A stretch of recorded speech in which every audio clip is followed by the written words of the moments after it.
Hi, my name is Lorraine Watry and welcome to my studio. I am a watercolor artist and I've worked with watercolor for 26 years now, and I thought I would start a new series of videos where I go over different tips, tricks, and techniques for working with watercolor. And hopefully these short videos will help you in your journey, and if you have a question or a technique that you would like to see, please comment below and I will try to accommodate that in a future video.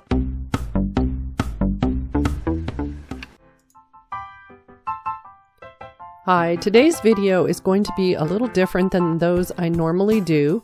I won't actually be doing any watercolor today. I am talking about setting up a still life and how you would do that, some things to think about. And one of my students had asked about that, and so that's what this video is going to go over. And I am starting with a variety of objects. And I have a backer board. This is sitting on my art table. And I actually filmed this 2 times. And then on the second time, I didn't realize until after I had filmed everything that I had not recorded the voice. So I'm having to do a voiceover. So if my hands all of a sudden appear and my voiceover is not really matching up, that's why. So I have some different objects that I've laid out, and I start generally when I am looking at doing a still life with an idea. It could be certain colors that I want to play with. It could be an idea of a story, whether this one is kind of about birds because I have lots of different glass objects that are birds and some other materials as well. And, of course, books about birds. And so that just started me thinking that it would be a fun, still life, to use some of those things together.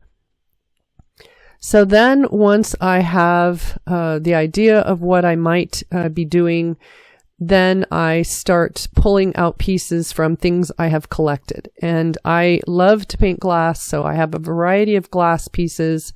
And right now I'm telling you that the backer board that I'm using is a piece of white styrofoam that I have cut to make a form, and I tape the 2 sides to the back, and then I can fold that down and lay it out different ways. And I have it laying out on my white tabletop that I use for my art table. So when you are setting up a still life, those things can be changed. If you decide you don't want a white background or a white table, you could put it on a wood tabletop. You could have some fabric under there. You could have colored pieces of paper. You could have a variety of things laying down underneath your objects. Part of the reason that I decided to keep it white was because it's easier to see while I am talking about it as I'm filming. So that's why you'll see the white. And then a lot of the time, I will actually set up still lifes outside in the sunlight because you get nice strong light and shadows, especially on a bright sunny day or later in the day or early in the morning when the sun is low in the sky. You'll get nice strong long shadows from them. And I really like that light and shadow to give form to the objects. So with it inside today, I have some lights turned off at my table and some on so you can see the shadows a little better. And then I have pulled out different objects and just set them where I'll be working on the still life setup. So I'm just talking about some of the different things. I have those bird books. And I have a variety of different birds, as you can see. And one of the things that I noticed as I was pulling things out was that I did have some orange showing in either the glass jars or on the birds. And I tend to gravitate towards greens and blues. And so I am using the greens and blues as a contrast or a complementary color to the orange. And I can play with that as I'm laying this out to give some movement through the piece of some of that warm compared to the cooler colors. So that is also something to think about when you are pulling things out for a still life is the colors you'll be using, and then also the shapes. So I have tall shapes, I have long and thin shapes, I have some that have some movement to them, the shorter bowl there, and then this green shape. I am not sure I'll use that, but I thought I would pull it out. I have a little bird that is a felted bird.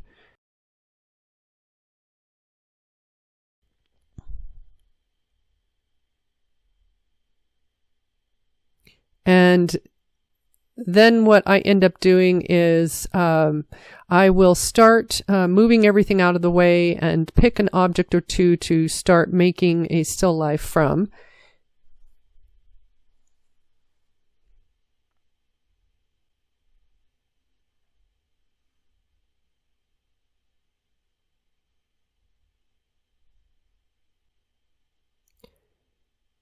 And one of the things to think about is you can do objects that are all similar in size, but that is going to be less dynamic. It won't have as much movement to it necessarily because everything is the same. So when you are looking at your objects, especially if there's some variety to the objects, it's not that you can't do them. Rules are meant to be broken and played with, but that will have with everything the same height, it's not going to be as dynamic. There's not as much movement of the eye. Also, layering your objects so that one is in front of the other can really help. Oops, sorry, moved that in the way. Can really help keep your eye moving through the scene, and having something in front of and behind gives you depth. And those are more interesting because of the different heights. There's a little bit of color variation there as well. There are some really nice paintings that are maybe lines of ball jars or a variety of different objects that are similar in height. So it's not that it can't be done, but you want to look for things where there's a variety of color, maybe differences within the objects, or maybe something is reflecting, causing a change of value in those objects, and that goes for these objects as well. You're looking for some movement through your scene. I don't know what I was I think I was air quoting rules, because really the only rule is that it's important to keep the viewer's eye in your scene and moving around in it, and you want to make sure that you're not sending them out of your painting and they're not going to come back. So the idea is to keep the viewer interested and moving through the scene. So pretty soon here, I will start moving these things out of the way, and I will start playing with objects as a setup.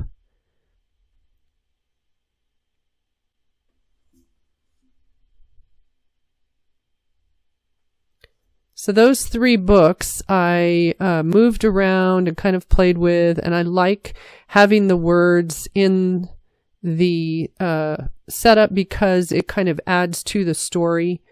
And the story won't necessarily mean exactly the same thing to every viewer. So for me, it might have one meaning, someone else, it might have another, and a third person, it could be something completely different. So it's not necessary to definitely spell it out completely, and that can lend a little more air of mystery to the scene and make the viewer stay longer. And I'm just pointing out here that the line of the stand for the glass hummingbird has got a really interesting reflection happening, or not reflection, distortion happening with the vase in front of it.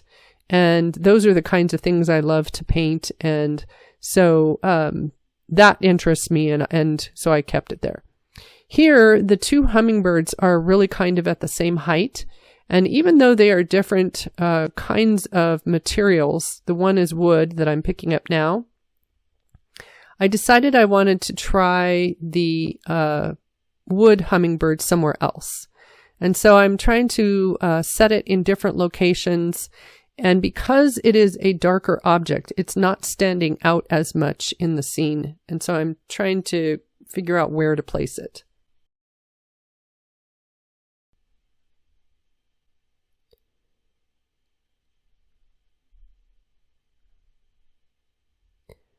I decided to lighten the scene a little bit. So the view on my camera, I figured if I lighten that maybe it would be a little easier to see the hummingbird, and that might help.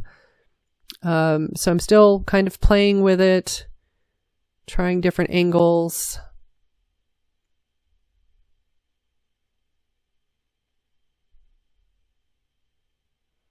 And that's not bad there. I am such a tight spot right now that I keep knocking things over. And that little bluebird is going into it's a cupcake stand. And I thought that was kind of cute. Works up there. This glass vase, I really like it. And I like some of the texture because of the ribbing on it. But color-wise, it ended up not really working very well. And that little bowl was just too precarious right on that edge.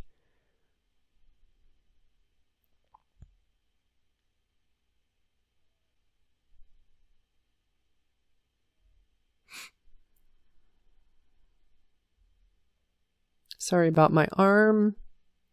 Trying to fit everything in is hard.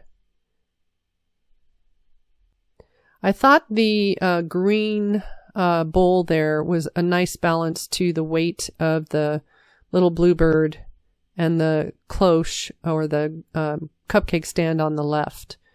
And then I decided to add the flamingo with the orange in there. And because I had put that on there, now I've got a couple things of orange, and I could change the color of the front of the book so that it's not as burgundy. I could make it a little rustier if I want to. So just because the objects in your scene have certain colors, don't feel like you have to keep them that color if you feel like you want to adjust something. So now I've got a little bit of orange in a few different places in the layout there.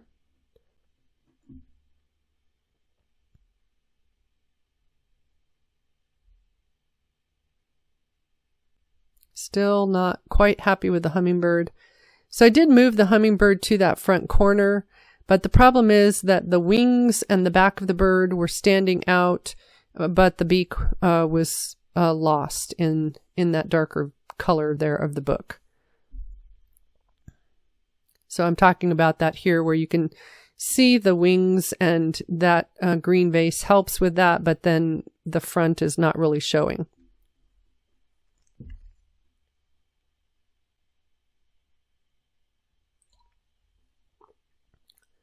And standing it up on the corner right there, that did help.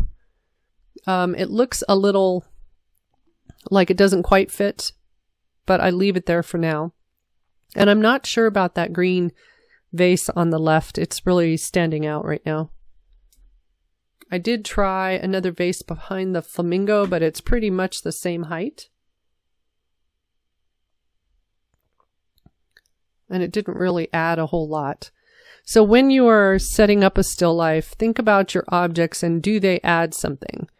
Whether it's a value, a color, a shape change, something about the story. And sometimes less is more. I tend to want to put lots of things in my paintings because I like all those details and textures and things like that. But something simple sometimes is just as effective as a really detailed piece.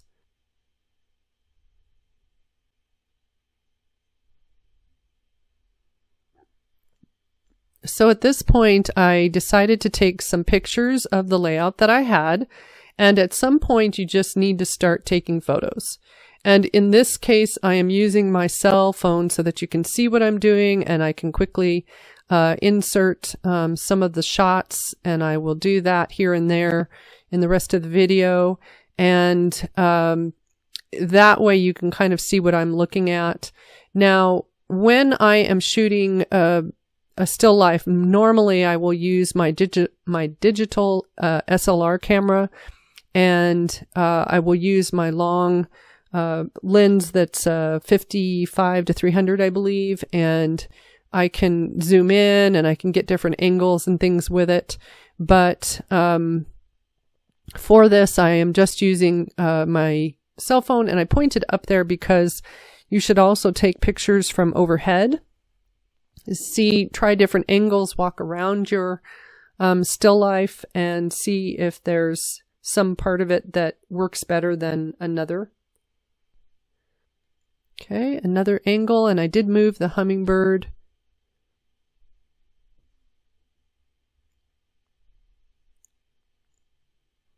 And if I were outside, I might not have a board up around the back of the layout. I might have a blurred background with some dappled light because of some foliage that might be there.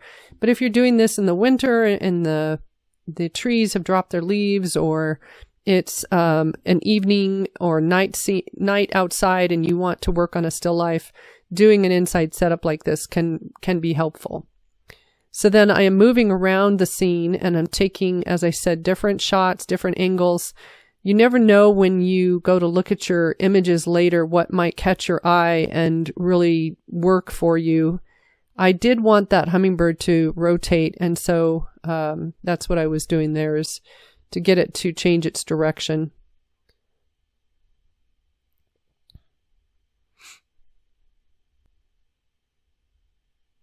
And I think I saw some other angle that I wanted to try one more shot, or maybe I'm going to go ahead and start adjusting. So now, and I will take sometimes hundreds of photos of a still life, and that might be with changes and things in between. But then I might start adjusting things, and somewhere in there, there might be something that just works exactly right. And so at some point you get a few objects that seem to be working together, and you just keep moving them around and trying things and take lots of pictures. And I do have some little blocks that I found that have the letters BIRD for bird, and so I wanted to play with those on there as well. So I set them out. And you can see I moved that green bowl up to the top. It does block the back hummingbird a little bit, but it's not necessarily about just that bird. Now, that would be something important to know. If you have a specific object that you really want to stand out, then I would work to make that object important. I added the little toucan salt and pepper shakers at the front. I think they're toucans. They have the nice pop of orange, and their color of their body is kind of a periwinkle or a purpley blue, and so it goes well with the other colors, and so that's helping move that orange color that is mostly in the background right now to some part of the front. And I'm playing with their where they are in the scene, because I want the direction that their beaks are pointing, their eyes are looking, to kind of help move the viewer through the scene some more. Because that that inkwell with the bird is a clear glass, I wanted to place it somewhere that he was standing out more. And so I tried putting it up here. I like some of the reflections that are happening, or some of the distortions in the bird. And I was trying to figure out a way that I could get the beak, the front of the face, to show up a little more. So it seems to show well there. And I really liked the distortion with the orange reflected in the tail and body of the inkwell bird. I'm just adjusting the letters a little bit. And then I'm trying to decide if something needs to go down in the lower right, but I guess I decided to take some pictures of that first, and that's usually a good idea. Just go ahead and take some pictures. It may not be exactly what you end up wanting, but it's good to have those interim photos because, again, you might end up liking some part of it. And I'm taking different angles. Sometimes I'll go vertical, sometimes horizontal. There is some variety to height going on in there. There's a variety of angles and subjects that I can choose from, so I don't necessarily have to use the whole thing. And what's nice about taking a variety of shots and having lots of little things in there, even though sometimes just a still life with a few objects is nice, is that when I'm doing something like this with more objects in it, then I can isolate certain areas and I could end up painting this scene maybe 4 or 5 times if I really had some different angles of it that I really liked. And you could have a whole series if you wanted to then.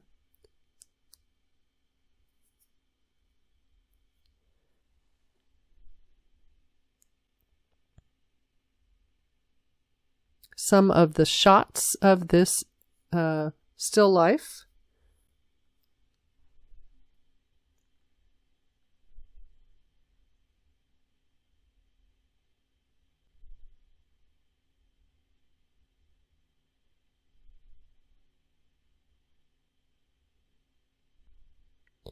And one of the other things that I could have done that I didn't really show in this video is I could have laid some fabric down in there or some colored, as I said, paper or something around those objects to make it a little more interesting in the background.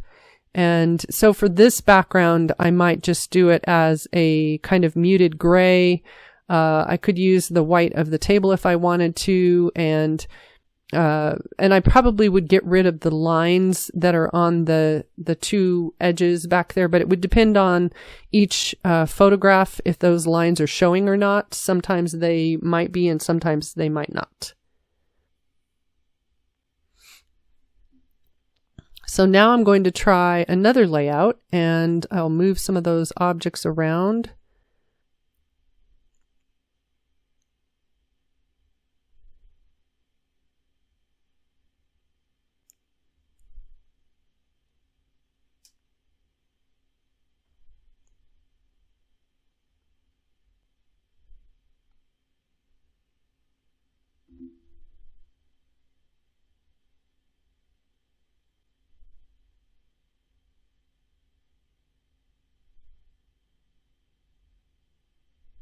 And I decided to put the dark foam core pieces that I have behind the layout so that you could see the difference of what a darker background can do for the scene. And I did need to adjust my video camera because it was a little too dark with that darker foam core in there. So I will do that, and then I will be back.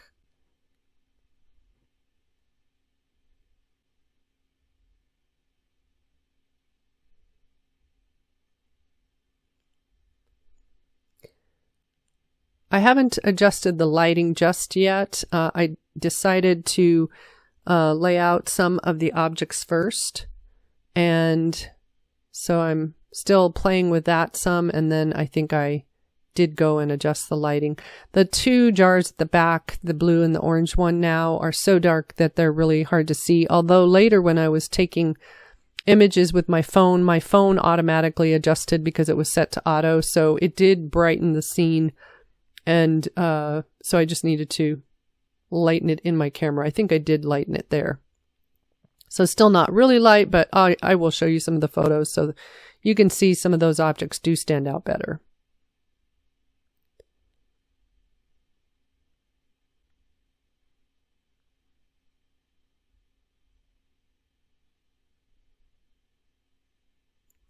I'm trying to make it so that the hummingbird will stand out a little better, and by putting that clear glass back there that gives a little bit of a brighter object in the scene and also gives you some height difference. And everything is sort of angled so that you're kind of going up at from the left side to the back corner back there with that height difference. So that was nice to have in there. I did add the bird with the inkwell, and now because he's got lots of dark behind him, he is really standing out, and he becomes sort of the center of interest because of the darker values and those lighter edges on him. And so I think that was interesting, and it works kind of where it is as well. Playing with the flamingo a little bit, and then I have to decide if I want to add anything else.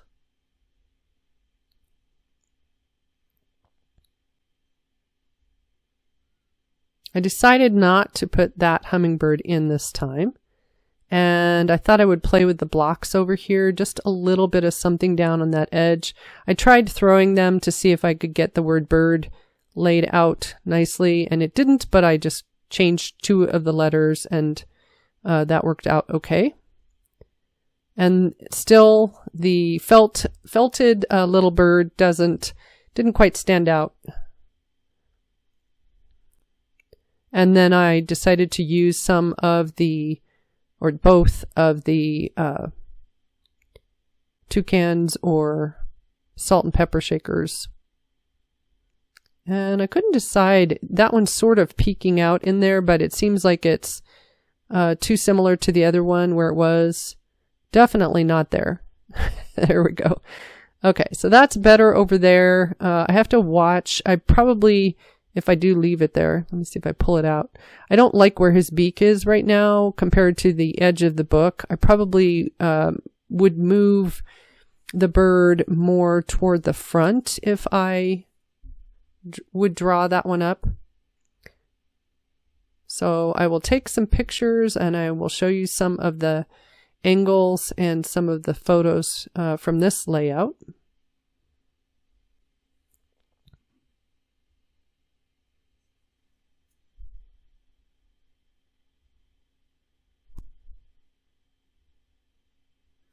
So you can see how moving things around, trying different angles, trying different lighting, backgrounds, different colors, things like that can maybe make some parts of it stand out better, maybe reduce the brightness of some other parts of it. So you have to kind of play with that, and then work with your objects. I'm talking right there about it being a round shape, and that when I was taking the overhead shot there, that sometimes those round shapes can really draw your attention.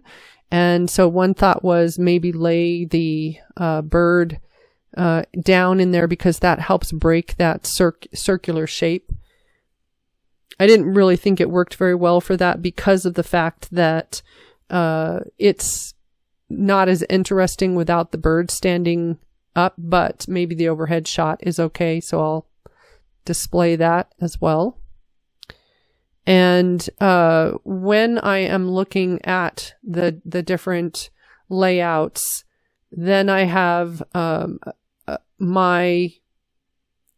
need to use my compositional knowledge to pick a layout that is working well. And if something is generally working, but I need to shift something over a little bit, I don't hesitate to do that. So whether it's drawing it a little differently from the photo, or in photo software, if you move things around some before you finalize your layout, then I will still do that kind of thing. So if it's definitely a good photo, but it maybe just needs a little bit of tweaking, then I will do those kinds of things. And different angles might require you to rotate objects. So that's, I'm taking a picture from the right. And so I rotated the bird so that you could get a better angle of the head of the bird on that side. So I hope that was interesting and that you got some ideas for setting up a still life, whether it's painting the still life with watercolor or some other medium. And if you have a tip, trick, or technique video that you would like to see with watercolor, please leave a comment below, and I will try to fit that in my schedule and get to it when I can. And I hope you all have a good week, and I'll see you next time. Thanks. Bye.